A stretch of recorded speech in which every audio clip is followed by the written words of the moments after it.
Ligou minha câmera.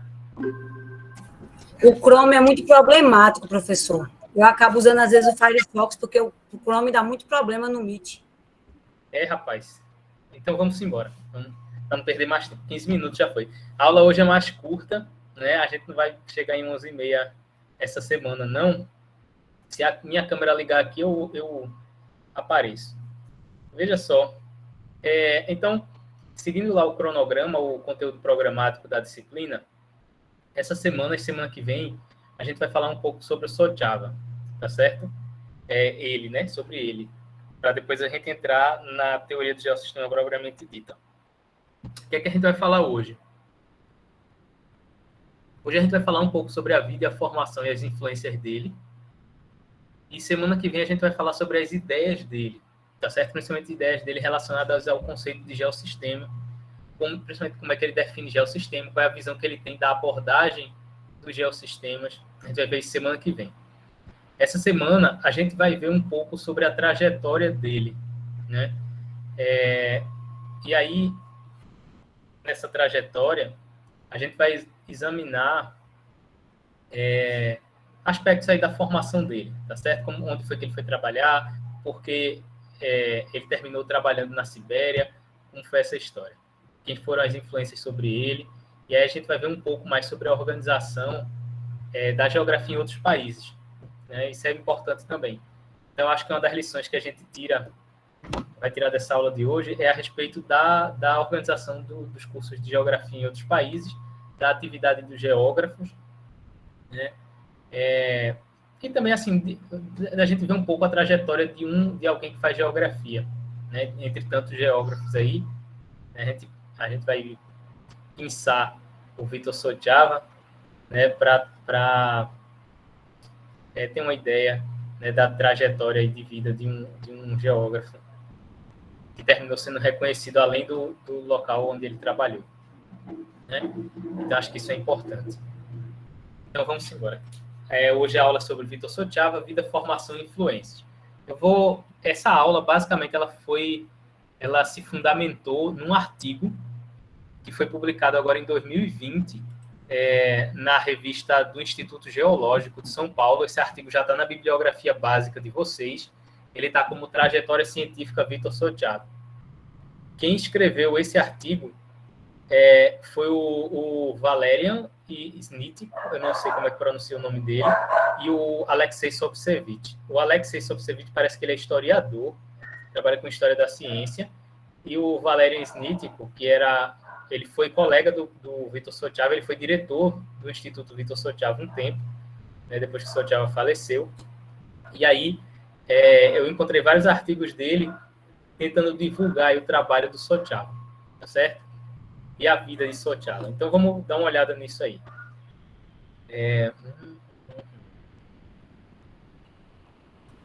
Tudo bem. Então, a aula de hoje está estruturada da seguinte forma. Né? Essa aula vai ser bem mais curta do que a da semana passada. A gente vai falar um pouco sobre a formação e influências iniciais, né? O que foi que direcionou o Vitor SOJava para estudar a Sibéria, né? E a geografia.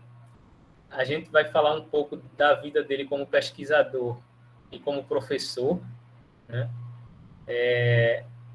Vai falar um pouco do trabalho dele no Instituto de Botânica, né? Que na época que ele foi trabalhar lá não era um Instituto de Botânica, depois se tornou um Instituto de Botânica, e da trajetória dele saindo do Instituto de Botânica até chegar no Instituto de Geografia, né? E depois já o rumo que ele tomou aí na direção do Instituto de Geografia da Sibéria e do Extremo Oriente. Depois que a gente falar disso, a gente vai fazer um resumo não, vai falar um pouco sobre os últimos anos, né, que foram os 3 últimos anos da vida dele, que ele se dedicou aí para escrever alguns livros, tá certo? Então, sem demora. Só para pontuar aqui, além do artigo, que é o primeiro link que está aqui no slide, eu também peguei informações, tinha coisa que eu já tinha lido na época que eu estava fazendo meu doutorado, mas já fazem quase 10 anos. E aí eu encontrei alguns outros documentos e fui atrás de outras informações, principalmente de biografia, né, informação na Biblioteca Estatal de Ciência e Tecnologia do Ramo Siberiano, da Academia Russa de Ciências, a história da Faculdade de Geografia da Universidade Estatal Pedagógica de São Petersburgo, que o Sotiava ensinou lá. Fui atrás de biografia de ex-funcionários da Universidade de São Petersburgo e outras histórias aí de Instituto Botânico, Instituto de Geografia, até o Índice Internacional do Nome de Plantas também, e muita coisa da Wikipédia, né? Então, principalmente as imagens. As imagens eu consegui mais da Wikipédia, o que eu não conseguia das universidades, eu consegui da Wikipédia, e as informações que estavam na Wikipédia eu confirmei, né? E o que não era dava para confirmar, eu coloquei aqui em vermelho, porque não dá para ter certeza, tá certo? Aí a gente adianta aí, tá bom? Tá certo, então vamos começar pela vida do Vítor Sotiava. Ele nasceu em 1905, no dia 20 de junho, né, o que se supõe 20 de junho de 1905, né, a Rússia já estava naquele momento de transição ali do czarismo para a Revolução Bolchevique, né? O Sotiava, ele começou a estudar quando ele tinha 16 anos, lá no Instituto Agrário, a gente vai ver isso.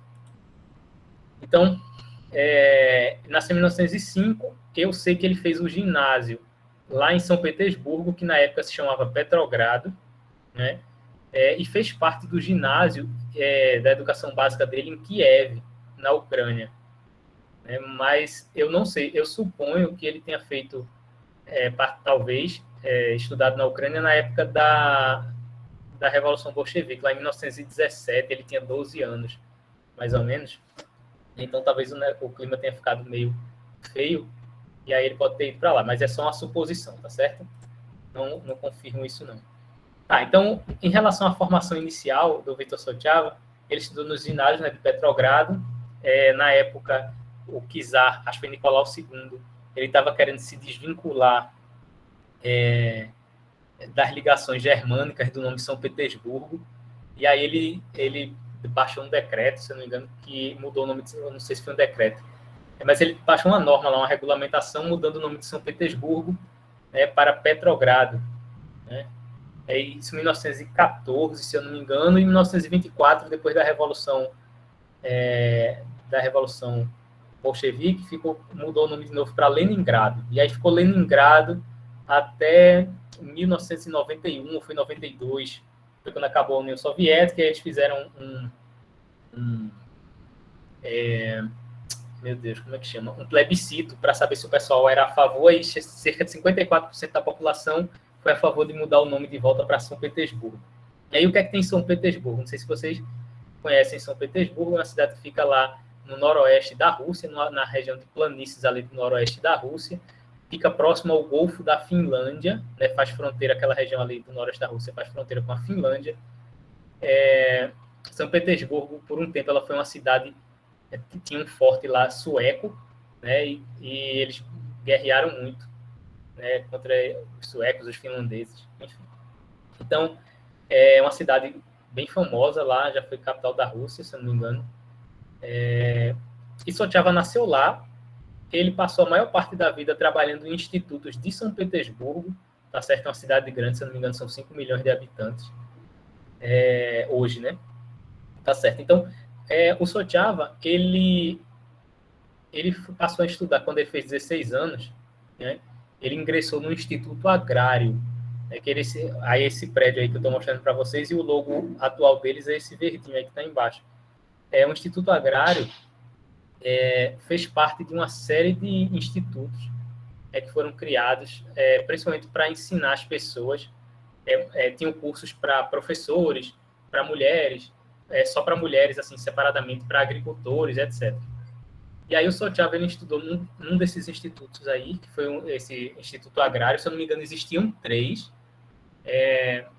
Na verdade, na época que o Sotiava entrou para estudar lá, estava uma confusão, porque existiam 3 institutos agrários em São Petersburgo, e aí o governo recém-criado, né, após a Revolução, estava querendo unificar esses institutos, mas houve uma resistência dos docentes, e aí eles tiveram que demitir todos os docentes para readmitir novamente, como recriar um instituto único, unificado, né? Isso em 1922, ou seja, Sotiava já estava estudando lá, né, quando isso aconteceu. Ele foi aluno de 2 botânicos e geobotânicos famosos lá da Rússia, que a gente vai falar deles já já, que foi o Vladimir Sukachev e o Vladimir Komarov, a gente vai falar deles, né? E aí, quando ele foi...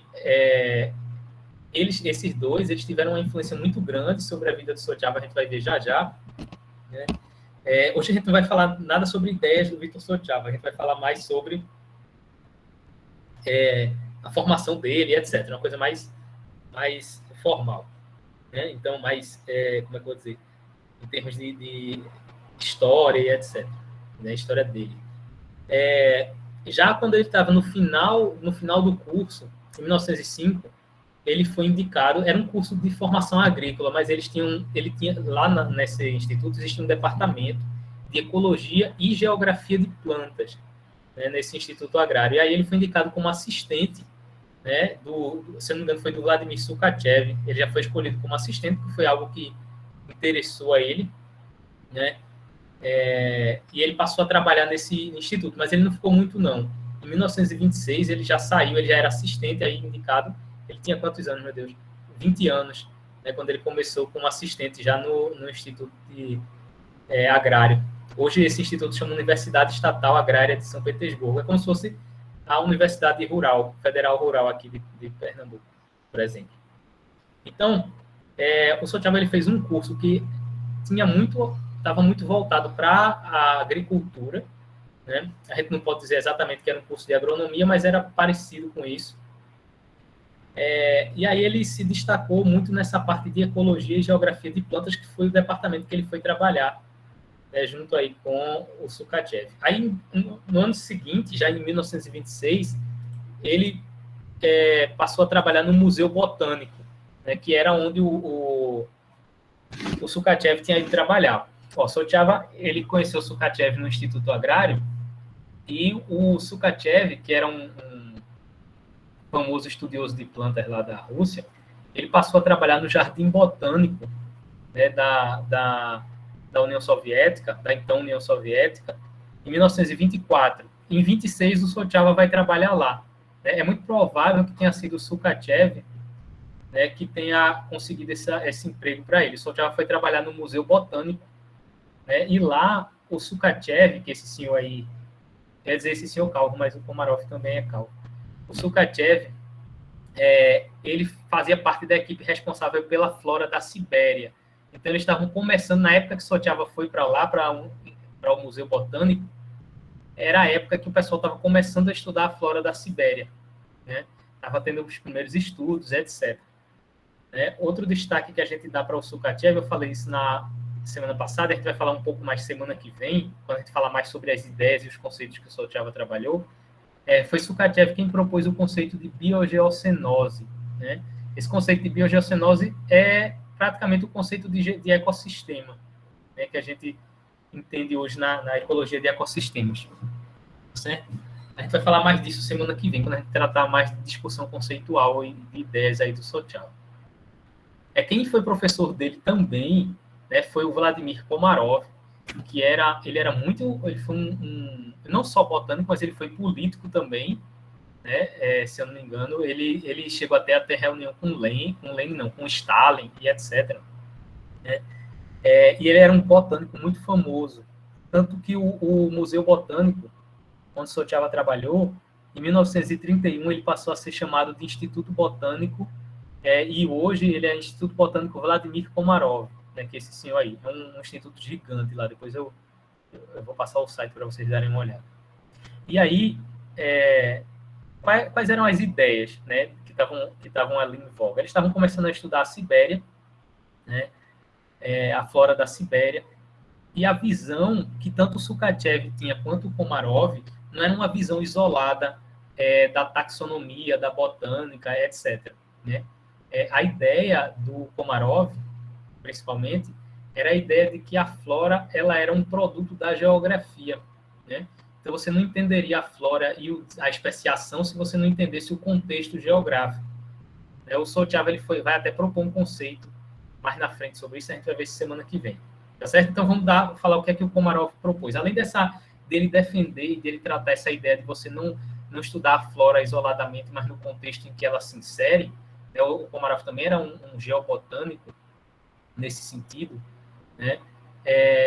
ele foi responsável ele chefiou a organização da Flora da União Soviética, né, que são 30 volumes. Veja só, viu? O Komarov, se eu não me engano, ele faleceu na década de 40 ou foi 50, né? Eu não lembro exatamente. E aí ele chefiou a construção da Flora da União Soviética com 30 volumes, né? Olha André aí. Tudo bom, André? E aí, a gente tem uma coisa parecida no Brasil hoje, que estava para ser fechada, que é a Flora do Brasil, né? Até 2020. Eu não sei aqui perto, mas eu sei que é um repositório importante de informações sobre a flora do Brasil. Mas lá na época da União Soviética, até a primeira metade do século XX, eles tinham construído 30 volumes, né, com as espécies de planta da União Soviética. Eu lembro, quando eu fui, uma coisa que me chamou a atenção quando eu fui para São Petersburgo, eu fiz um curso de campo lá de cartografia de paisagem, eu lembro que eles tinham um guia de campo da flora do distrito de Leningrado, né? Então eles tinham um guia com todas as informações sobre as espécies de planta, tinha fotografia e tal, de plantas e líquens, musgos, tudo, estava tudo lá, né? Era um livrão assim, que aí eles passavam para os alunos que estavam entrando na faculdade, para eles se familiarizarem aí, tá certo? Ele, em 1925, o Komarov, ele publicou a chave para a identificação de mais de 1.600 espécies de planta do Extremo Oriente, né? E ele coordenou várias expedições. A partir de 1930 até 1935, o Komarov ele coordenou várias expedições científicas para essa região aí. Então, onde foi que o Sochava foi se meter, né? Ele entrou no Instituto Agrário, se interessou pela área de ecologia e geografia de plantas, conheceu o professor Sukachev e o Komarov, e aí foi trabalhar no Museu Botânico, sob a orientação desses professores, né? E lá o que estava, na época, se discutindo era principalmente o conhecimento da flora da Sibéria e daquela região do Extremo Oriente. Tanto a partir do trabalho de Sukachev, Komarov, quanto de outros especialistas que estavam trabalhando lá, né? Então, essa foi a primeira fase da vida dele aí. Formação inicial, né? Lá no Instituto Agrário, ele fez um curso que é mais ou menos semelhante ao que a gente pode entender como um curso agrícola, de agronomia, etc., né? E foi mais para essa linha da geografia de plantas, ecologia e geografia de plantas. E aí, já em 1926, ele começou a trabalhar no Museu Botânico, né? E, paralelamente, se eu não me engano, foi a partir de 1928, essa é uma informação que eu não tenho como confirmar, né? Ele foi dar aulas na universidade, que hoje foi o Instituto Pedagógico de Leningrado. Ele foi dar aula para um curso de formação de professores de geografia, né? E aí o Sochava dava aula de geobotânica nesse instituto, eu vou falar dele já. E ele, ao que parece, ele passou muitos anos nesse instituto, tanto que ele chegou a ser chefe de departamento, né? Aí vamos seguindo. Tá certo? Então, essa é uma fotografia atual do Museu Botânico, né, que se tornou Instituto Botânico quando se uniu com o Jardim Botânico e outros laboratórios lá. Hoje esse museu, né, ele tem o Instituto Botânico, na verdade, ele tem vários laboratórios, inclusive um laboratório de cartografia, de geografia e cartografia da vegetação, né, que foi criado. Sochava foi o primeiro chefe desse laboratório, né? Então vamos falar um pouco do trabalho de Sochava lá no Museu Botânico. Então ele ingressou em 1926 e ficou trabalhando lá como pesquisador até 1936. O que é que a gente viu? A gente viu que nessa época o pessoal estava estudando a flora da Sibéria e muito do trabalho do Sochava era a identificação de plantas, a coleta de plantas, a participação de expedições para regiões da Sibéria, etc., né? Entre 31 e 36, paralelamente ao trabalho no Instituto, ele trabalhou num chamado Instituto de Criação de Renas, né? Que era de iniciativa de um senhor que eu vou falar já, que era o Gorodkov, que se tornou amigo do Sochava. E aí o Gorodkov, ele teve a iniciativa de montar esse Instituto de Criação de Renas para desenvolver técnicas, aprimorar técnicas aí para a criação de renas, né? Principalmente no Ártico. E aí tanto Sochava quanto o Gorodkov, eles trabalharam nesse instituto até 1936, né? que foi mais ou menos a época. Esse instituto era ligado à Academia de Ciências Agrárias da União Soviética. E aí, por volta de 1936, 1938, houve uma controvérsia ali, problemas internos, eu vou falar um pouco mais à frente, relacionados à visão política dentro do Instituto. E aí o Sochava deixou o Instituto de Criação de Renas e o Museu Botânico e passou a trabalhar no Instituto de Ártico, também no setor de criação de renas. E tanto ele quanto o Gorodkov, eles trabalhavam na seção de geobotânica e forragem, né? E é como se fosse assim, eles trabalhavam com estudo de pastagens nativas para a criação de renas, né? E eles ficaram nessa até 43. Em 1943, o Sochava voltou ao Instituto Botânico, né? E a partir de 50 ele se tornou o chefe de um laboratório que foi recém-criado, que era o setor, na verdade, de cartografia da vegetação. E aí até o final, até 1964, que foi quando o Sochava ficou no Instituto Botânico, ele trabalhou nesse laboratório aí, nessa seção de cartografia da vegetação, que hoje chama Laboratório de Geografia e Cartografia da Vegetação. Certo? Então, ele trabalhou de 50 a 64, mais ou menos, focado no mapeamento da vegetação de várias áreas aí da União Soviética, né? Nesse período, tá certo? Apesar de todas essas instituições elas estarem localizadas em São Petersburgo, né, que é a mesma cidade onde Sochava nasceu, né, ele participou de várias expedições, né? Em 1935, o Sochava ele recebeu o título de candidato em ciências biológicas. Candidato é tipo como se fosse um doutorado, né? Tanto ele quanto o Gorodkov. Eles receberam esse título não porque eles apresentaram uma tese, mas pelo conjunto das publicações que eles desenvolveram em relação à pesquisa que eles haviam feito na tundra, né? Para um instituto de criação de renas e etc. Tá certo?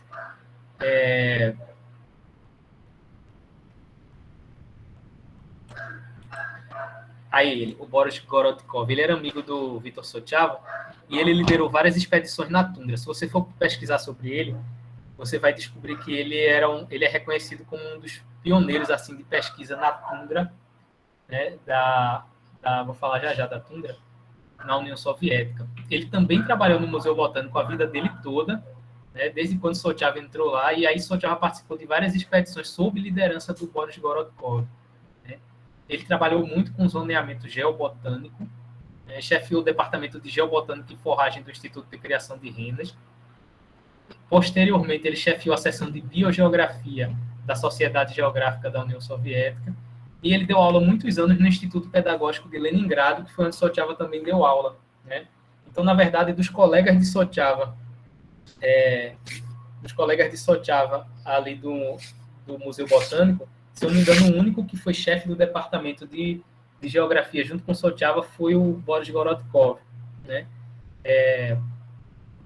E aí, esse instituto, eu vou falar dele mais à frente. Tá? Vamos falar um pouco da tundra. Aí tem uma foto da tundra. A tundra tem um mapinha também com a localização, mais ou menos, de onde fica essa formação vegetal, né? A tundra, ela está associada principalmente a um ambiente muito frio, né? E uma das características da tundra é o fato de que, mesmo às vezes você tendo pouca precipitação, né, você também tem pouquíssima evaporação, o que faz com que o solo muitas vezes seja bastante encharcado, né? E aí o frio é tão intenso que muitas vezes você vai ter dificuldade de encontrar plantas, né, nessas áreas, principalmente plantas maiores, árvores e etc. No geral, você vai ter muito líquen, que é uma associação de algas com fungos, né? E muito musgo também.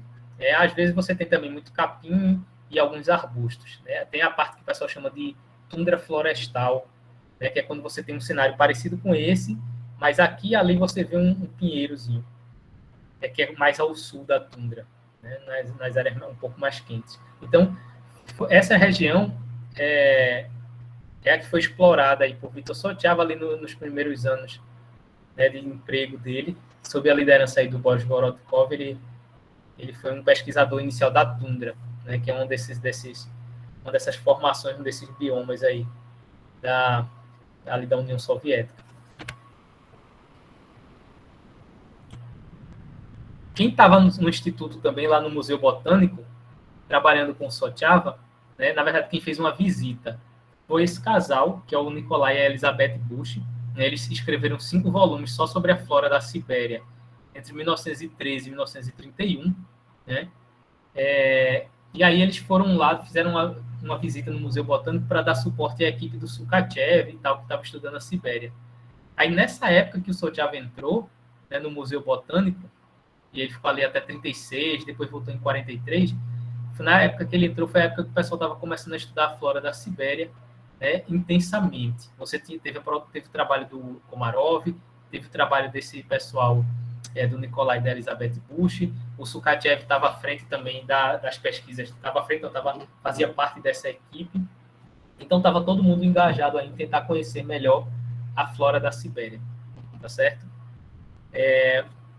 E aí o Sochava, o contexto que ele ingressou, né, como é que eu vou dizer assim, no campo da pesquisa científica, foi o contexto dos estudos geobotânicos, né, da flora siberiana, né, e paralelamente ele trabalhou com pesquisa aplicada principalmente para, como é que eu vou dizer, o gerenciamento de pastagens nativas da tundra, principalmente a seção de geobotânica e forragem, né, lá do norte da União Soviética. Esse foi o contexto em que o Sochava teve inserido no início da carreira científica dele como pesquisador, tá certo? Eu encontrei no Índice Internacional de Nomes de Plantas 13 espécies de plantas que estão associadas ao Sochava, e o nome que ele usa como coletor ou identificador de plantas é esse Soxava, tá certo? Se você procurar depois no Índice Internacional de Nome de Plantas, você vai encontrar essas espécies, né? Uma das espécies que ele identificou, está aqui a fotografia dela, faltou a referência aqui do site é o GBIF. Depois eu passo para vocês. Que é uma asterácea aí, que foi identificada por Sochava. Tá certo? Algumas dessas espécies já mudaram de nomes ou foram vistas como sinônimos posteriormente, né? Mas o Sochava, ele trabalhou aí como parte do trabalho dele no Instituto Botânico, né, no Museu Botânico e das expedições, né, fazia parte o reconhecimento das espécies de plantas, e muitas vezes ele foi responsável por identificar essas plantas, né, preparar aquelas que a gente chama de cicata, que tenho aqui. Eu achei isso aqui também. Esse aqui eu fui catar mesmo. Eu achei uma coleta de Sochava de 1927, lá no Global Biodiversity Information Facility. É um site que é um repositório de informações de biodiversidade.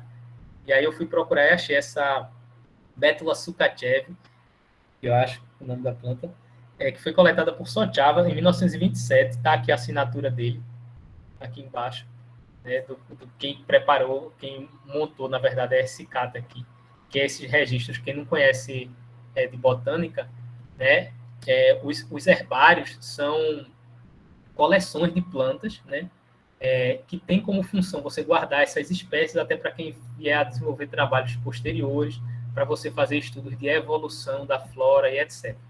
E aí essas coleções que ficam nos herbários e etc., né, eles têm essas essicatas que chamam, eles secam as plantas, né, coletam a planta e colocam ela numa geladeira, depois colocam numa estufa, e aí ficam trocando entre geladeira e estufa até ela secar, né, que é para não dar fungo, e depois eles costuram numa cartolina, colocam as informações de onde foi coletado e etc. E aí o Sochava trabalhou nisso um tempo, né, trabalhou até no serviço de taxonomia, né, de identificar quais eram as plantas. Ele trabalhou um tempo também compilando relatórios botânicos de pesquisas que outras pessoas faziam em outras regiões da União Soviética, né? E esse foi o trabalho inicial do Sochava aí, né? E aí, só para dar um detalhe a respeito do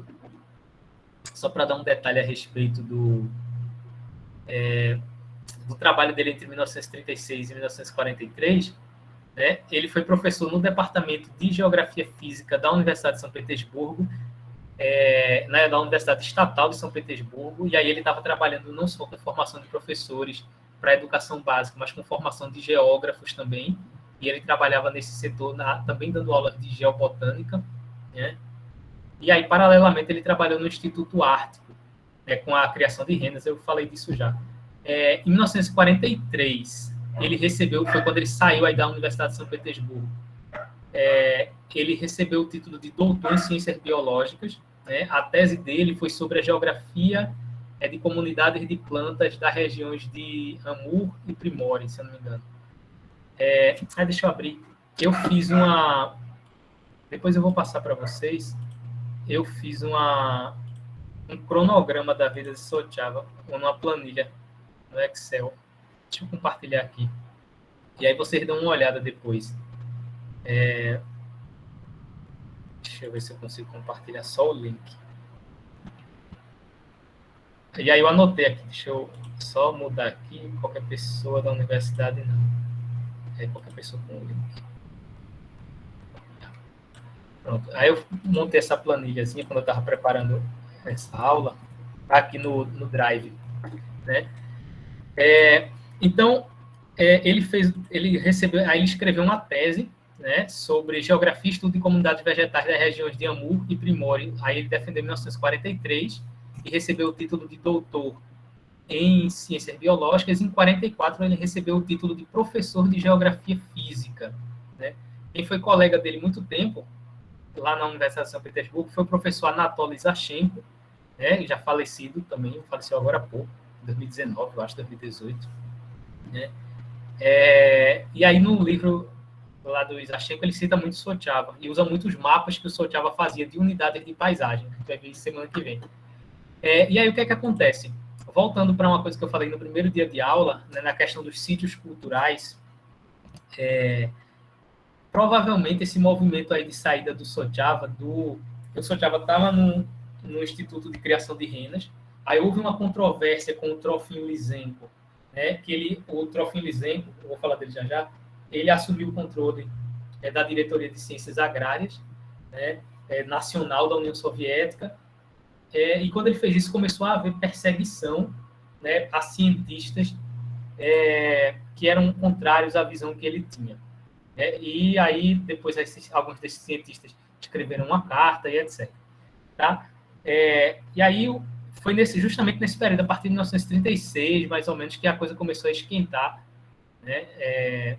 E aí, provavelmente, o movimento de saída de Sochava, tanto do Instituto Botânico quanto de Criação de Renas, pode estar relacionado a isso, né? Uma hipótese aí de pesquisa, né? Para quem gosta de historiografia da geografia. Então, vamos falar sobre esse Trofim Lysenko. Aqui está uma foto bem clássica, né, dele discursando na Academia de Ciências da União Soviética. E quem está aqui em cima observando ele é o Stalin, né, aqui em pé. Deixa eu contar a história do Trofim Lysenko um pouquinho. Vamos abrir um parêntese. Quem era Trofim Lysenko? Ele era toda vez que o sobrenome Enko terminar com Enko, ele geralmente é de origem ucraniana. Ele era filho de um agricultor ucraniano, né?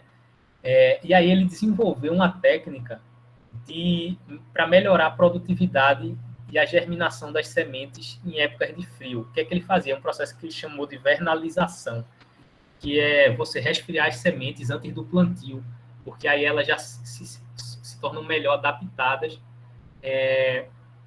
à germinação, ao contexto da germinação de sementes, do crescimento e etc.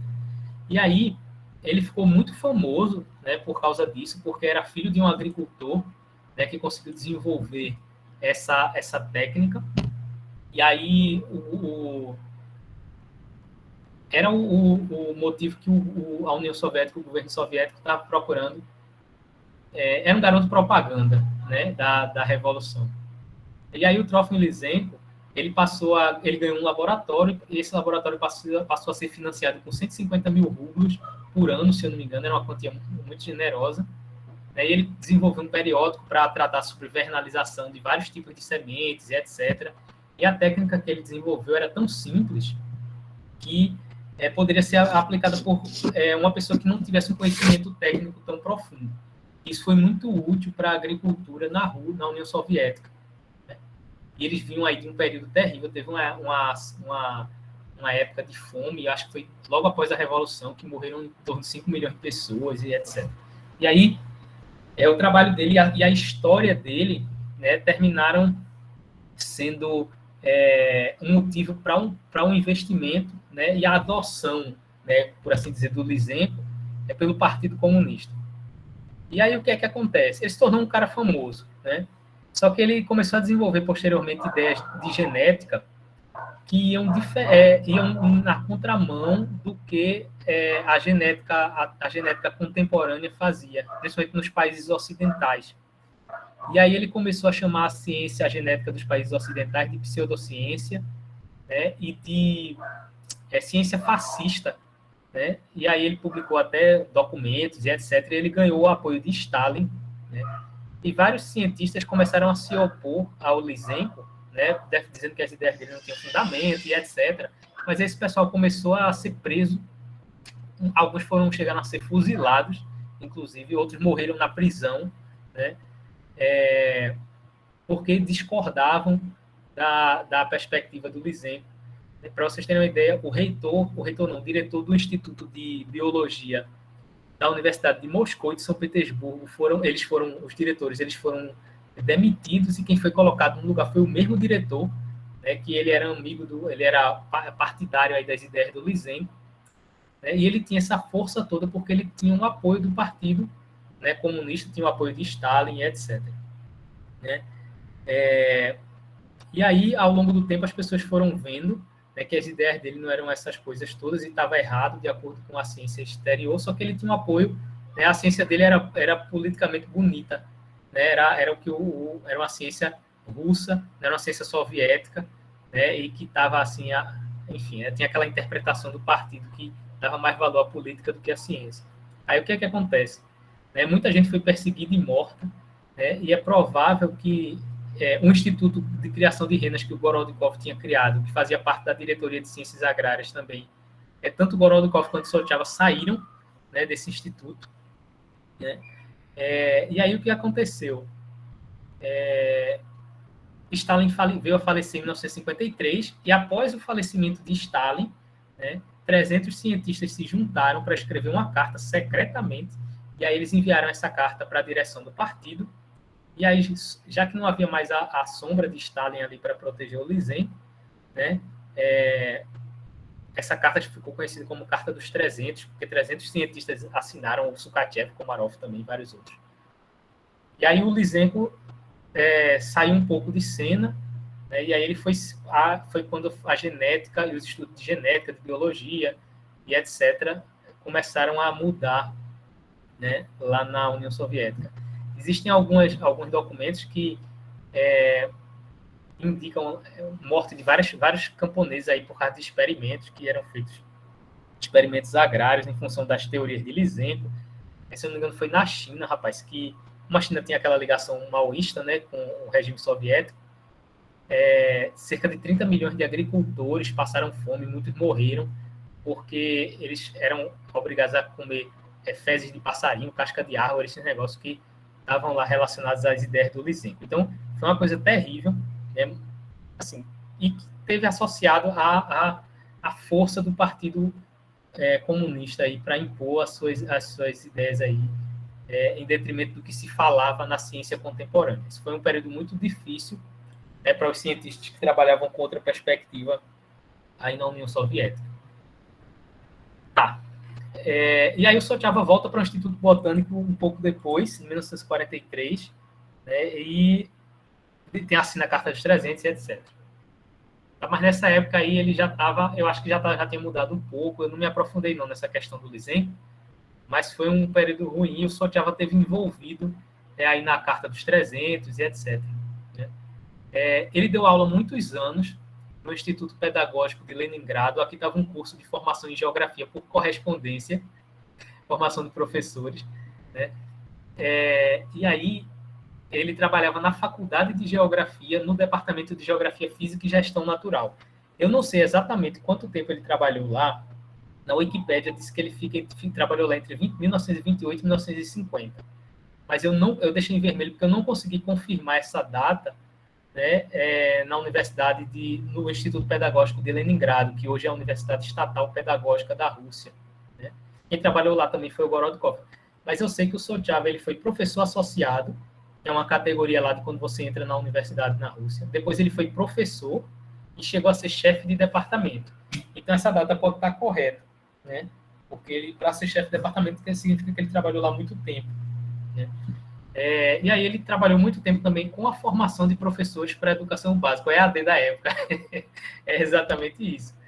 E ele trabalhava sempre nesse setor aí de geobotânica. Está aqui o site da universidade. Essa foto aqui eu peguei no site do instituto. Esse professor aqui não era o Sochava, não, era outro. Vou ter colocado até o link aqui. Mas está aqui, depois vocês procuram no departamento, tem a história do departamento. Deixa eu ver aqui. Pronto. Mais um pouquinho à frente. E aí o Sochava, ele volta em 1943 para o Instituto de Botânica, e a partir de 50 eles criam uma seção de cartografia da vegetação, e o primeiro chefe dessa seção é o Vítor Sochava. Esse laboratório existe até hoje, né? E eles têm produzido muito material. Eu descobri que eu tenho um atlas aqui em casa sobre atlas de características naturais de São Petersburgo, que é bem recente, né, das unidades de conservação de São Petersburgo, que foi feito por um professor colega meu lá da Universidade de São Petersburgo, o Gregory Zachenko, em parceria com o pessoal do Instituto Botânico e do Laboratório de Cartografia da Vegetação, que foi chefiado pelo Sochava, tá certo? Esse material está na internet, eu vou passar o link para vocês depois.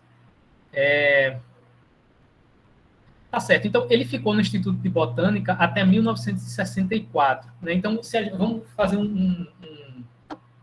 vamos fazer um passeio aqui pela vida do Sochava. Ele foi um cara que teve vários empregos sempre, né? Ele trabalhou no Museu Botânico, paralelo ao Museu Botânico, ele trabalhou no Instituto de Criação de Renas, depois ele deu aula na Universidade de São Petersburgo, na Universidade de Leningrado, e foi pesquisador do Instituto do Ártico, na parte de criação de renas, né? Depois ele voltou como pesquisador para um Instituto Botânico, né? Paralelamente, ele trabalhava na Universidade, no Instituto Pedagógico de Leningrado, dando aula para a formação de professores, só que ele sai do Instituto Pedagógico em 1950, e foi justamente quando ele criou a seção de cartografia da vegetação, né, dentro do Instituto Botânico. Ou seja, então, foi um período que requereu muito da atenção dele, e praticamente ele trabalhou somente na seção de cartografia do Instituto Pedagógico, ele não teve outro emprego, até 1959. Né? Eu vou falar já por quê. E aí foi quando ele dividiu o trabalho dele. Então, ele voltou para o Instituto Botânico, a partir de 50 ele passa a se dedicar somente à cartografia da vegetação, e aí ele ficou internacionalmente reconhecido nessa área da cartografia da vegetação, tá certo? Eu vou dizer a vocês já por quê. Esse aqui é um mapa do Atlas, está aqui o link do Atlas, é o Atlas de Geografia Física do Mundo, que é um atlas feito, organizado e chefiado pelo o Gerasimov, que era um pesquisador muito conhecido de quem trabalha com geomorfologia aqui no Brasil, né? E o Gerasimov foi quem coordenou, e o mapa de vegetação ele esteve sob redação do Vítor Sochava, né?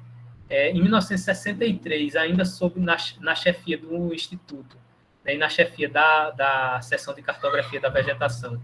O Sochava criou esse periódico aí, né, que ele ajudou a criar junto com os colegas dele, na verdade.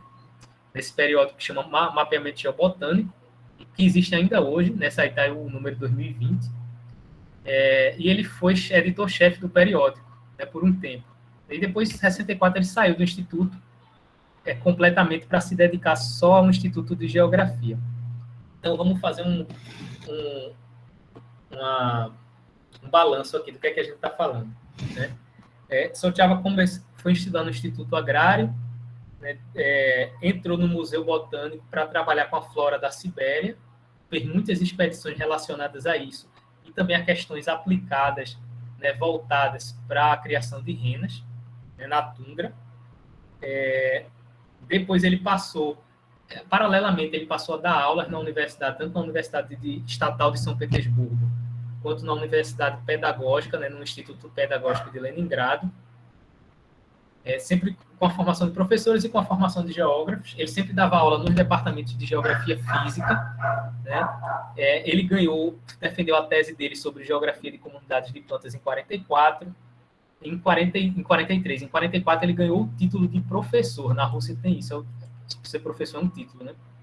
Ele recebeu o título de professor de geografia física em 1943, quando ele saiu lá da Universidade de São Petersburgo, e aí volta para o Instituto Botânico, vai se dedicar especificamente à cartografia da vegetação por muito tempo, né? Mas já a partir da década de 50, na época que ele estava trabalhando aí na cartografia da vegetação, ele começa a discutir princípios de regionalização físico-geográfica, de você definir unidades de paisagem. A gente vai ver isso semana que vem, né?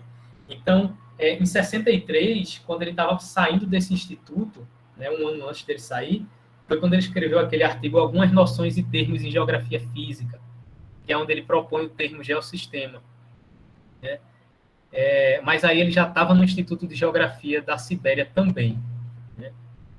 Então, a vida dele girou em torno, né, de pesquisar botânica, né, ciência da vegetação e geobotânica. Deu aula muito tempo de geografia física, principalmente nesses aspectos aí que eu acabei de mencionar. Trabalhou muito tempo com cartografia da vegetação, né? Tanto é que em 1973 a Unesco ela propõe uma classificação internacional da vegetação, que na verdade a classificação que a gente tem do IBGE hoje é baseada na classificação da Unesco, nessa classificação da Unesco de 73, que foi coordenada, se eu não me engano, pelo Henri Gossan, que era professor lá na Universidade de Toulouse, né? Ele era professor do Bertrand, o Gossan, só que quem foi consultado também para a construção dessa classificação da vegetação foi o Sochava. Em 1973, a Unesco propõe essa classificação. O Sochava ele participa como consultor, né? Junto com um dos professores do Bertrand, o Henri Gossan, que era um grande especialista em geografia das plantas na França.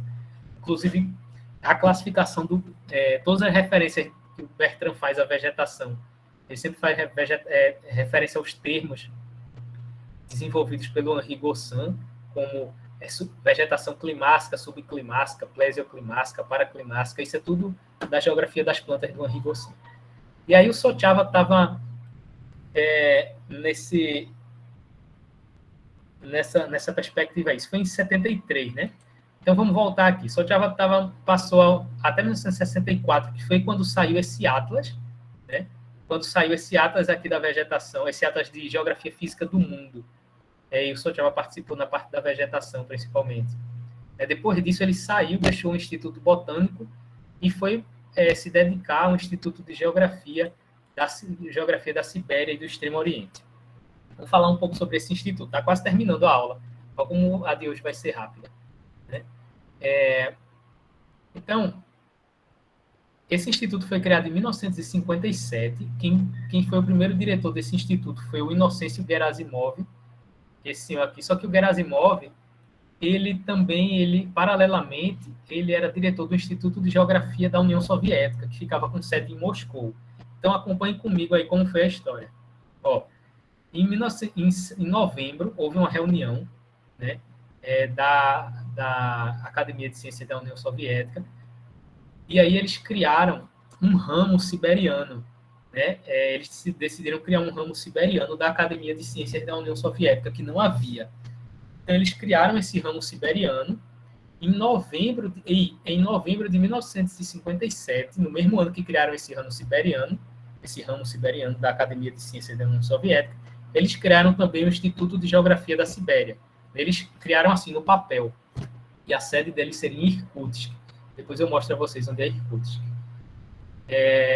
E aí, em 58, é que houve a indicação do primeiro diretor, que foi o Gerasimov, que ele foi indicado como diretor organizador do Instituto, e quando ele estabeleceu as diretrizes de pesquisa.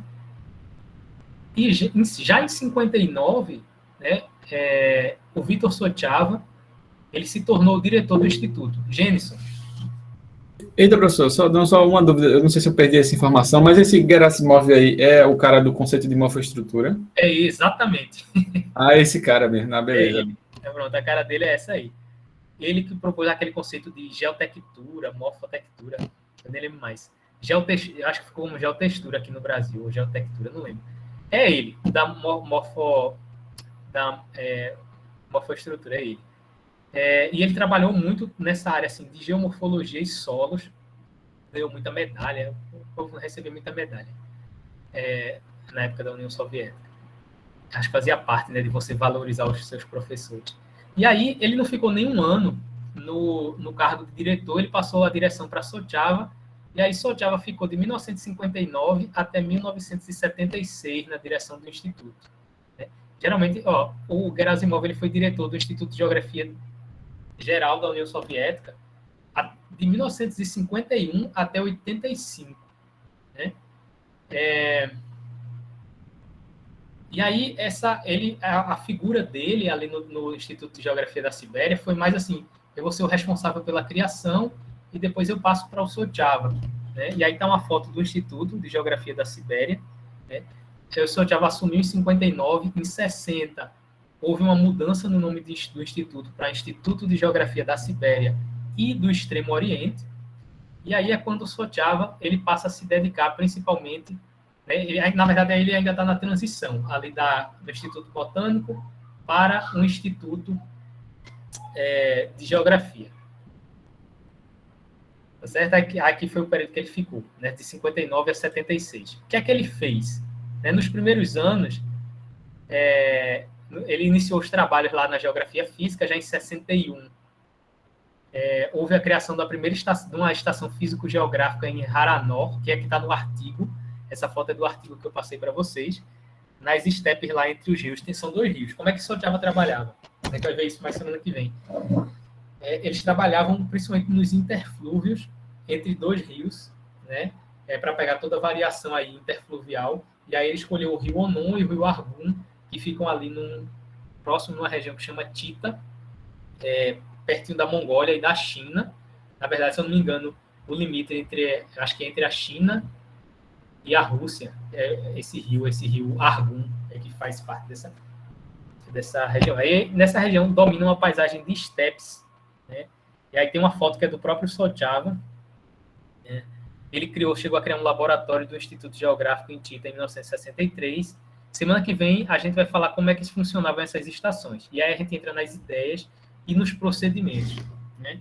Em 64, ele criou outra estação da taiga de Pré-Angara. Aí, além de estudar as estepes, ele passou a estudar a taiga, junto com a equipe gigantesca. Né? Na verdade, os primeiros funcionários do Instituto de Geografia, eles só foram inseridos depois que o Sojava virou o diretor. Né? Na época que o Gerasimov era diretor, eles não tinham nem funcionário ainda. Então, foi uma coisa mais de papel mesmo.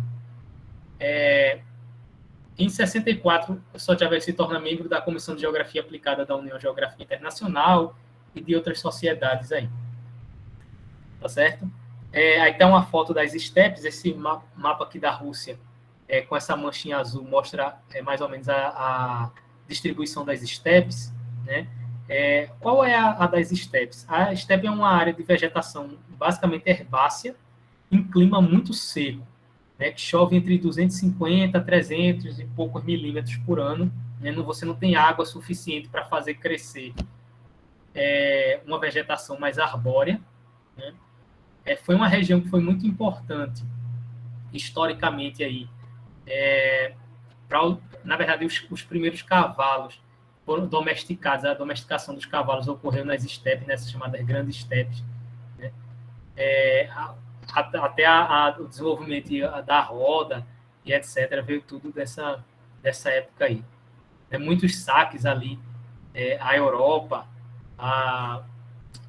o Império Romano Oriental, vieram tudo a partir dos cavaleiros, né, das estepes, os cumanos, os mongóis, aquele povo todo ali, os turcos seljúcidas, né, que vieram pelas estepes e aí terminaram dominando aquela península ali, né, onde hoje é a Turquia. Derrubaram Constantinopla, enfim, veio o pessoal. A entrada da pólvora na Europa, né, se deu a partir das estepes, né, lá na Batalha do Rio Sajó, quando O Gengis Khan não. O Gengis Khan não lutou, não, na Batalha do Rio Sajó. Foi outro aí. Esqueci o nome dele. Eles usaram canhões contra os húngaros e os povos lá. Tá. Então, aqui embaixo tem um mapa, né, da bacia do rio Amur, na Rússia, entre a Rússia, a Mongólia e a China. Né? Aqui está esse ponto vermelho. Não sei se vocês estão vendo aqui. Está aparecendo o mouse? Não. Não? Eita. Vocês vão conseguir enxergar. Tem uma meia-lua azul aqui, que é o Lago Baikal, lá no canto superior esquerdo. Aí tem uma bolinha vermelha, que é Irkutsk, que é onde fica o Instituto Vitor Sochava. A bolinha vermelha mais próxima dele aqui a leste é Tita, que é onde tinha um laboratório também. Se vocês olharem com cuidado, depois eu passo os slides. Tem o rio Onon e o rio Argun. E entre esses dois rios foi que Sochava começou a fazer os estudos dele, das estepes. Sochava só não, né? O Instituto. Né? É uma região que no verão assim, faz entre 10 e 20 graus, né? E no inverno a média é menos 30, por aí. Né? E a média histórica, a mínima histórica é menos 58, né? Graus. É um lugar frio, né? Diferente. A gente não está acostumado não com isso, não. Tá certo? E aí a fisionomia da paisagem é essa aqui, né? Você tem uma cobertura principalmente formada por vegetação herbácea. Muitas vezes nos interflúvios você vai ter muito acúmulo de água formando pântanos salgados e etc. E eles terminaram estudando isso no começo. Depois essa estação mudou. Eles têm o Instituto Vitor Sochava hoje. Hoje esse Instituto de Geografia chama Instituto de Geografia Vitor Sochava. Isso foi depois da morte de Sochava, eles mudaram o nome. Acho que foi em 2005 que eles mudaram o nome do Instituto. Eles não estudam mais não tem mais, essa estação não existe mais não. Eles têm outras 3 estações agora permanentes, né? E eles fazem muitas expedições na região. Se vocês olharem lá no site com cuidado, vocês acham. Tá? A segunda estação, eles passaram a estudar a taiga, né, que é o maior bioma terrestre do mundo, né? É a taiga. E aí eles desenvolveram uma estação na taiga também, próximo. Na verdade, sempre as estações de campo que eles estabeleceram no Instituto acompanhavam a ferrovia transiberiana. Né? Então, eles montavam estações de campo próximo à estação, a ferrovia. Né? E aí, uma dessas, lá em Krasnoyarsk, né, eu me esqueci o nome do local exatamente, era uma estação para estudar a taiga de Preangara, né?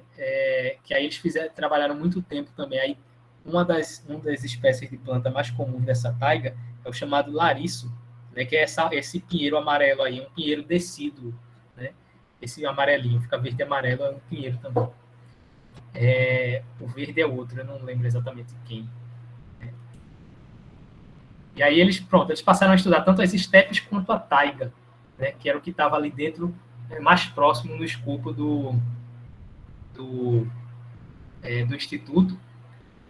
E a diferença, assim, em termos de ambiente, né, a taiga ela passa a aparecer quando o clima fica um pouco mais úmido. Quando o clima fica um pouco mais úmido, aí você passa a ter a taiga, né, até quando ele fica tão frio que as árvores elas nunca têm dificuldade de crescer, e aí você passa a ter a tundra. Né? Então, tem a ver aí com a relação de temperatura e umidade. No ambiente mais seco, são as estepes. Quando fica um pouco mais úmido, chega a chover até 1.000 milímetros por ano, né? É a taiga. Mas quando se torna muito frio, aí você tem a tundra, né? Que é aquele ambiente que a gente mostrou logo no comecinho, que parece as estepes, né? Só que a composição da flora é diferente. Você tem muito líquen, muito musgo, né? Enfim. Na verdade, você chega a ter isso também na taiga, principalmente em pântano. Eu lembro quando eu fui para São Petersburgo, ali perto do Lago Ladoga, mais ao norte, eles tinham uns pântanos que você tinha tanto musgo, que o musgo chegava a ter 4 metros de profundidade, que ele crescia 1 centímetro, morria, crescia de novo e etc. E aí você andava, parecia que você estava andando em cima de um colchão, porque a cobertura ficava bem fofinha.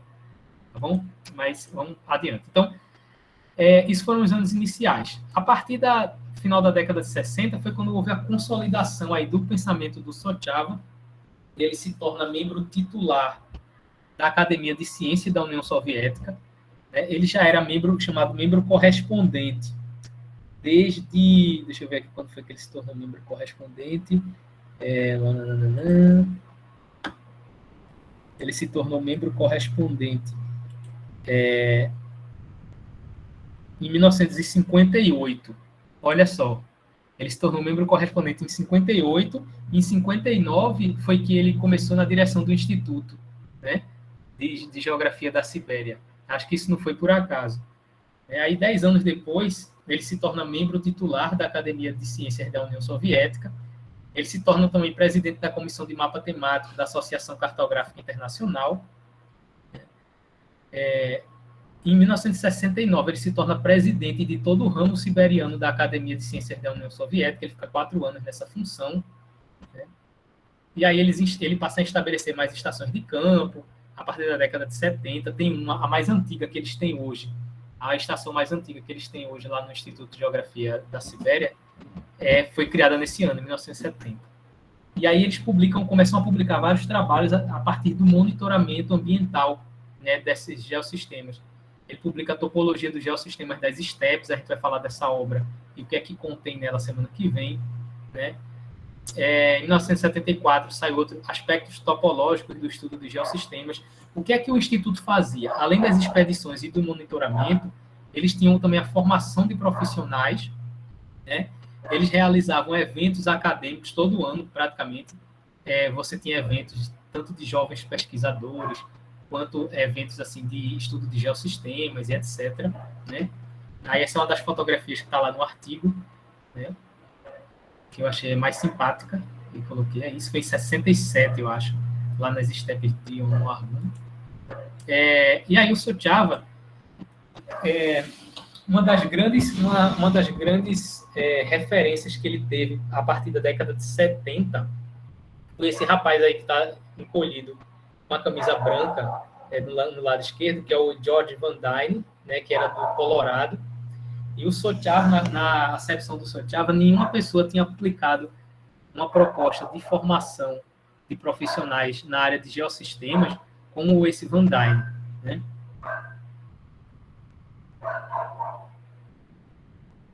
Olha, eu acho que é anterior. Não, na verdade, a ideia de mapa temático, eu vou dizer a você, é de 1734, do Jean-Étienne Guettard.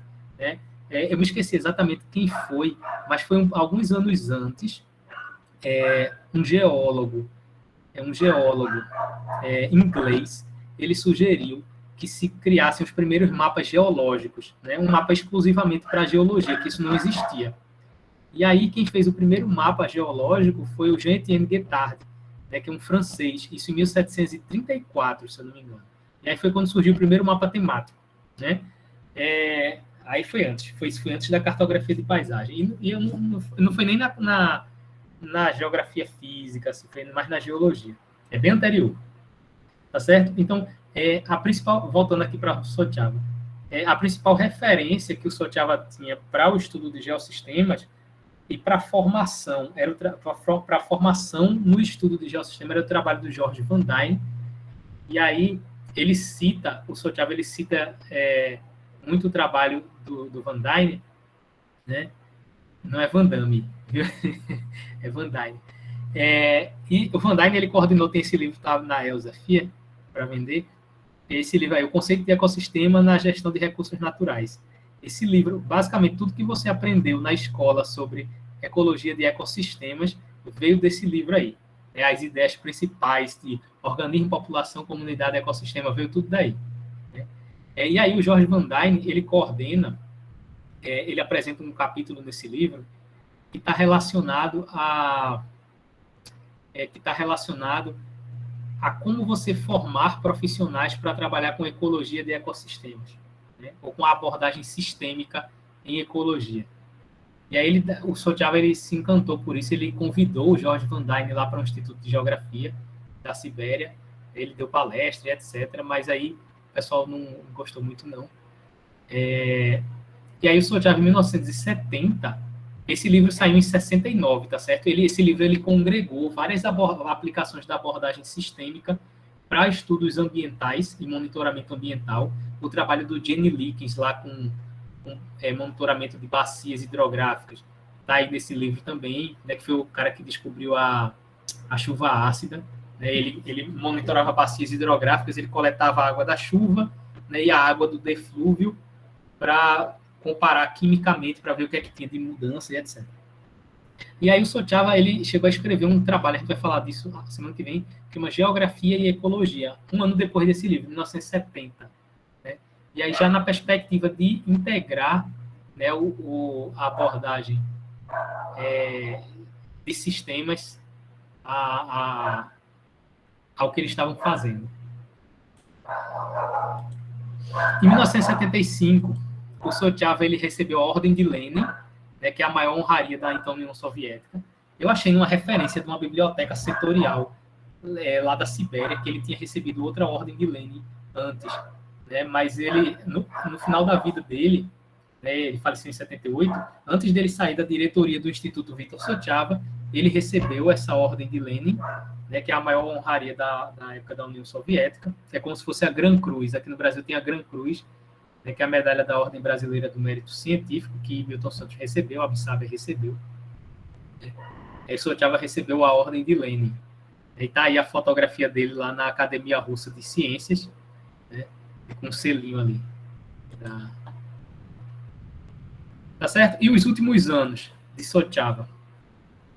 Entre 76 e 78, e aí vem outra questão, que aí é mais pessoal, ele deixou de ser diretor do Instituto de Geografia da Sibéria, né? Ele morou, eu não sei se ele morou em Irkutsk todo esse tempo, mas provavelmente sim, né? Eles tinham tarefa de formação, etc.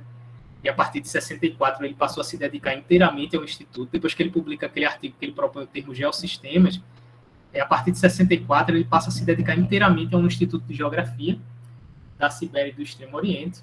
Né? E ele já tinha quantos anos ali? 60 anos, mais ou menos. 60? Acho que era 60. Ele já não era mais 59, por aí ele não era mais tão novinho. Né? E aí, em 75, ele recebe a Ordem de Lenin, se afasta do Instituto, e aí ele vai morar num local que chama Komarov. Né? Veja que coisa interessante. Acho que eu tenho um slide aqui. É isso aqui. Os últimos anos de Sochava. Ele faleceu lá em dezembro de 1978, né? Ele se mudou para Komarov. Komarov é uma vila que tem a oeste de São Petersburgo, a noroeste de São Petersburgo, mas ainda faz parte de São Petersburgo, né? E lá existiam casas que o governo construiu para acadêmicos da Academia Russa de Ciências, principalmente para quem não tinha família, né? Para aqueles que se dedicaram exclusivamente à vida acadêmica, etc. E provavelmente Sochava era um desses casos. Eu não achei nenhuma informação a respeito de esposa e etc. Então, provavelmente ele foi uma pessoa que se dedicou exclusivamente aí à vida acadêmica. Eu não sei, né? E aí, o que foi que ele fez nesses últimos 3 anos? Ele se mudou para Komarov, passou a habitar lá numa daquelas casinhas, né, que eles têm para os acadêmicos da Academia Russa de Ciências. E nesse tempo, ele passou a preparar 3 livros, né, já no final da vida dele, e aí ele publica em 1978, se não me engano o livro saiu ou foi em janeiro ou foi em março de 78, o livro Introdução à Teoria dos Geossistemas. É um livro com quase 300 páginas, né, que a gente vai falar dele semana que vem. Desse livro, Introdução à Teoria dos Geossistemas. E nesse livro, ele é onde ele vai propor a teoria dos geossistemas e o direcionamento de pesquisa, né, e vai falar do chamado método da ordenação complexa, vai abordar a questão de classificação e cartografia de paisagem dentro da ideia de geossistemas.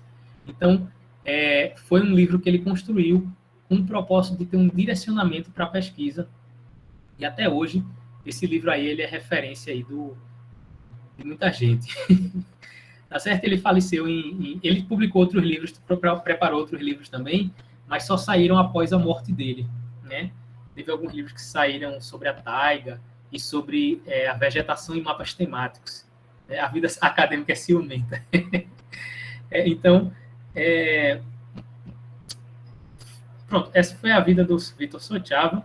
Vamos fazer um balanço geral, aqui do que é que ele construiu aqui na vida dele, tá certo? Resumo. Ele nasceu em São Petersburgo, né, lá em 1905. A maior parte da vida dele, ele trabalhou lá em São Petersburgo. instituições localizadas lá, né? Mas, apesar disso, ele fez diversas expedições na taiga, nas estepes, na tundra e nas florestas da União Soviética.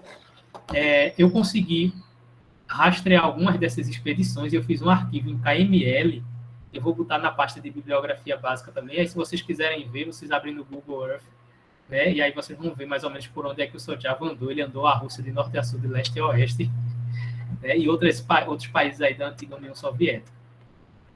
As pesquisas dele enfatizaram principalmente geobotânica, cartografia, ecologia e geossistemas, né? Os últimos anos da vida dele, ele se dedicou inteiramente ao estudo de geossistemas, né?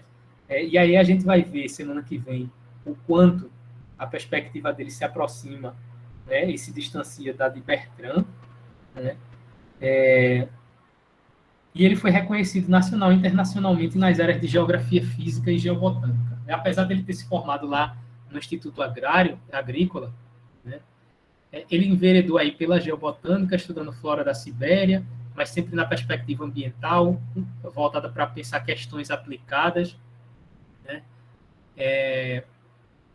Terminou que se tornou uma figura relevante na ciência soviética, a partir da ciência que se fazia na Sibéria, né? Foi presidente da organização mais importante de ciência na Sibéria, ele foi presidente já no final da vida dele, né?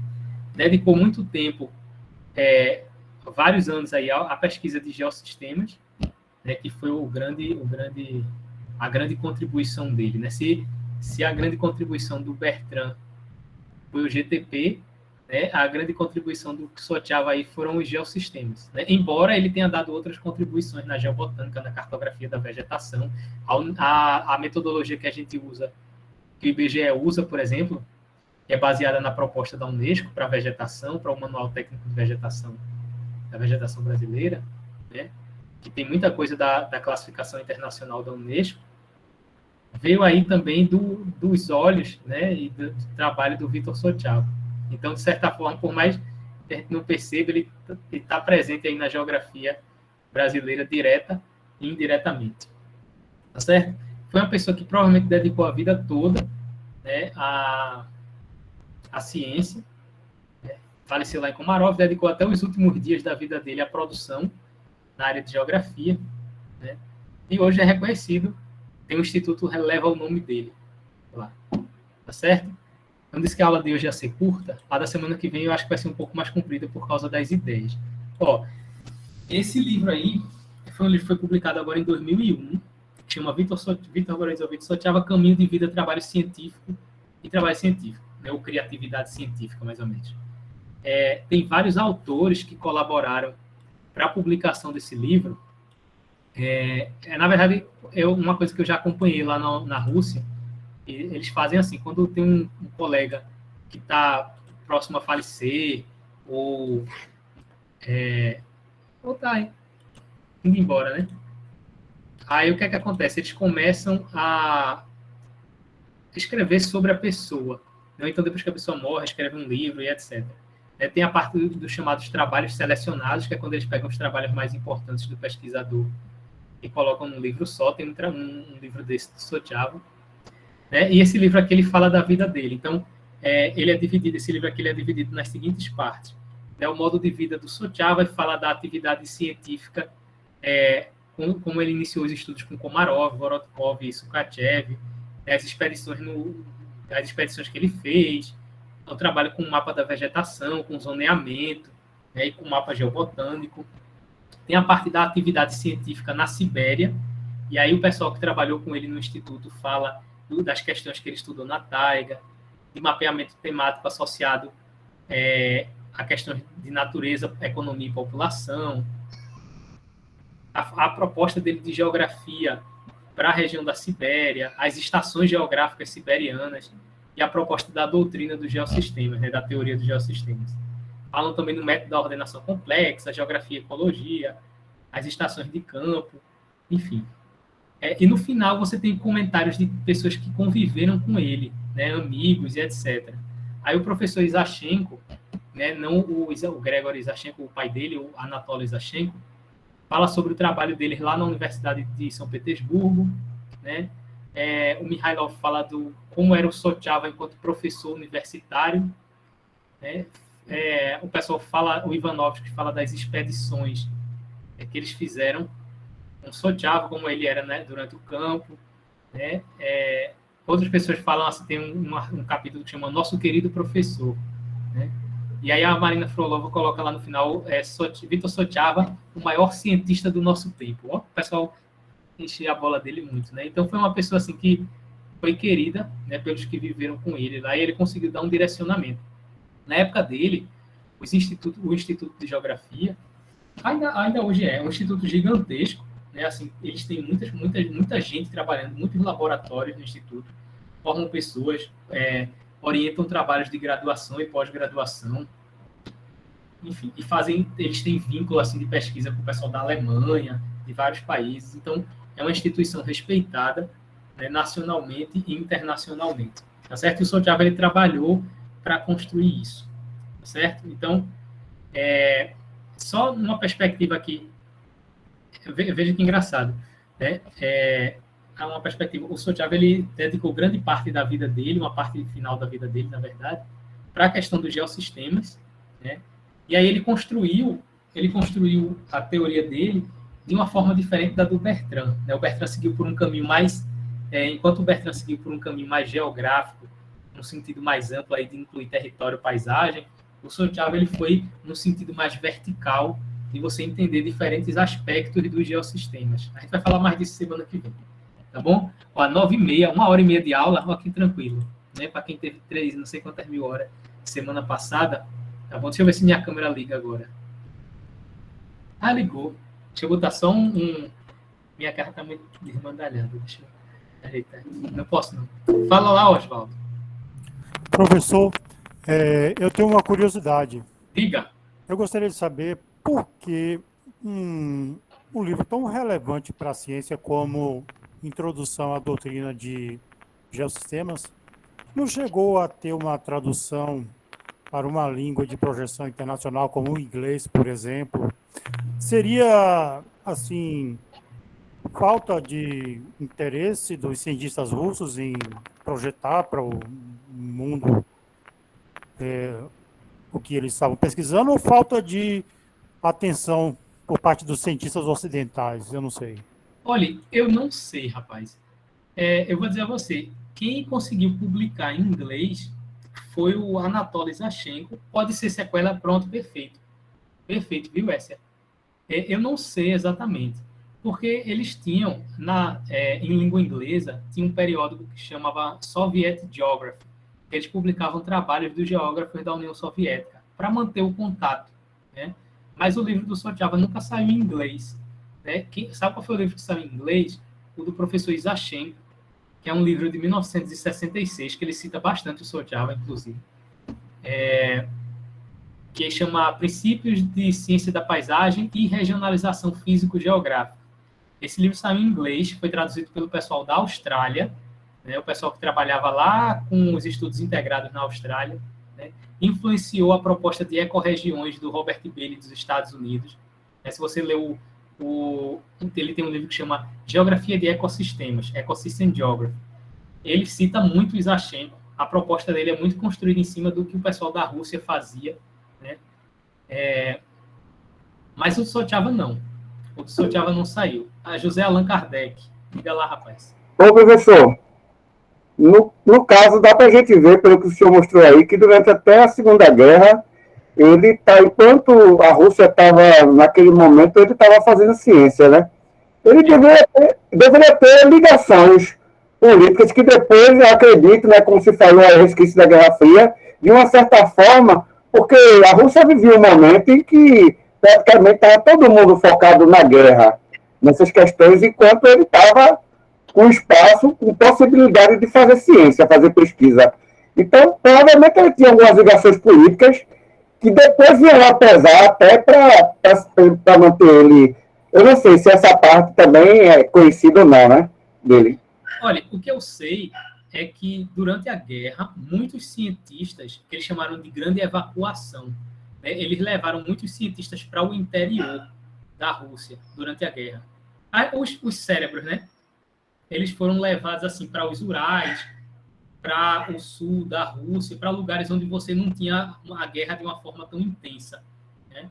Alguns pesquisadores ficaram, como, por exemplo, o Gorodkov, ele defendeu lá Leningrado durante o cerco, né? Não teve o cerco de Leningrado, ele participou lá da defesa durante o cerco. Ele chegou a dar aula, se não me engano, durante o cerco. Mas aí eles pararam por um tempo, porque muita gente morreu de fome, foi um negócio terrível. Até que eles conseguissem romper o cerco lá, porque eles foram atacados tanto pelos alemães quanto pelos finlandeses, né? Eu lembro quando eu fui o lugar que eu fiquei lá em São Petersburgo, ficava a 50 quilômetros da fronteira com a Finlândia, né? Que era um lugar que chama Kuznetsnoi. E aí as casas onde a gente ficava, o alojamento dos estudantes, eram casas finlandesas, né? Eram casas finlandesas. O Jenson botou um link aí, deixa eu ver o que é. Mas aí, olha, o que eu sei, na época depois da Guerra Franco-Prussiana, houve muito a questão de você negar, e da Primeira Guerra Mundial, de você negar as produções dos alemães. Depois da Segunda Guerra também. Eu não sei, né? Olha que massa.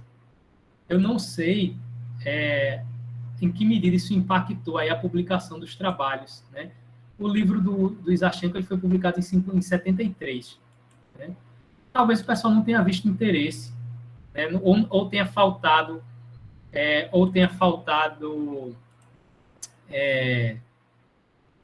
também comunicação do pessoal do Instituto Vítor Sochava, interesse deles em divulgar em língua estrangeira, eu não sei. Né? Eu sei que o Sochava ele tentou dialogar ali, trazer o Van Dyne, mas o pessoal não deu muita bola, eu não sei. Né? Eu não sei em que medida ele teve essa... Eu acho também, muitas vezes, nessa questão acadêmica, tem muito a iniciativa individual, de você ir lá e procurar geógrafos de outros países, né, para dialogar e etc. Né? Tem isso. Às vezes não, às vezes tem gente que faz, essa aqui é a ciência, é a minha ciência, a ciência do meu povo, né? O que a gente faz é isso. Eu não sei, pode ter sido isso também. Eu não sei. Olha aí, tem um link que o Jenson passou. Então, tá bom. Eu não tenho mais nada para falar para vocês hoje, não. Né? Essa aula é curtinha mesmo. Semana que vem é que a gente vai entrar no pensamento do Vítor Sochava. Né? O que é que a gente vai falar? A gente vai falar sobre a proposta dele de geossistemas, né? Como ele conceituou, como esse conceito ele mudou, né? A discussão que ele faz dos conceitos da geografia com os conceitos que estavam em voga na ecologia soviética, como o conceito de biogeocenose, a ideia de cartografia da vegetação e cartografia de unidade de paisagem. A gente vai falar sobre esse texto Geografia e Ecologia, vai dar um panorama do livro Introdução à Teoria dos Geossistemas, a gente vai falar sobre esse livro. Né? Deixa eu ver o que é que tem mais programado para a aula aqui da semana que vem. Professor, o material dos slides, você vai disponibilizar? Eu estou colocando na pasta de bibliografia. Não, mentira. Eu estou colocando na pasta de slides, que eu nem compartilhei ainda. Então, eu vou compartilhar a pasta com vocês. Também vou mandar por e-mail agora. Deixa eu terminar. Deixa eu só carregar aqui para ver o que é que eu estou organizando para a semana que vem. Mas é isso. A gente vai falar sobre Sochava, né? O pensamento. A gente vai falar das principais ideias, como ele define geossistema, como é que ele construiu isso dentro e a partir da cartografia de paisagem soviética e do que se fazia na geografia soviética e na geobotânica. A gente vai ver as críticas que o Sukachev fez ao Sochava, que foi professor dele. Disse que Sochava estava errado em relação a alguns conceitos, não sei o quê, e aí a gente vai ver isso. Tá bom? Deixa eu ver o que está aqui, está separado. A gente vai falar dos livros que ele publicou, dos artigos que ele publicou que tem em português, por uma teoria dos geossistemas de vidas terrestres, o estudo de geossistemas. Vai falar do livro Topologia de Geossistema das Estepes e os aspectos topológicos do estudo de geossistemas e como foi que isso ajudou ele a construir a ideia dele da teoria de geossistema. Tá certo? Então, a gente vai dar esse panorama para, na semana seguinte, né, de hoje a 15, aí é onde a gente vai entrar na teoria do geossistema. A gente vai falar das premissas, dos conceitos centrais de epifaces, epigeômero, método da ordenação complexa, todos os detalhes assim, metodológicos, discussão de geômero, geócoro, isso vai ser tudinho de hoje a 15, tá bom? Ainda semana que vem a gente vai falar um pouquinho de Sojal. Tá certo? Vão fazendo aí os resumos, viu? Das aulas. Deixa eu parar a gravação aqui. Tá bom? Então,